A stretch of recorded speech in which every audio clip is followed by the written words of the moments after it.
动作慢憋车液压泵如何调节？一条视频教会你。轻载动作慢或者憋车的时候，我们选用36号开口扳手松开锁紧螺母1。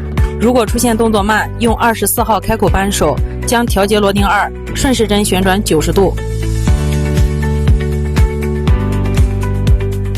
如果出现憋车情况，将2号调节螺钉逆时针旋转90度，前后泵一致。如果出现重载动作慢，选用17号开口扳手松开锁紧螺母3，用6号开口扳手将调节螺钉4顺时针旋转90度。如果出现憋车情况，用6号开口扳手将调节螺钉4逆时针旋转90度，前后泵一致，最后拧紧锁紧螺母3。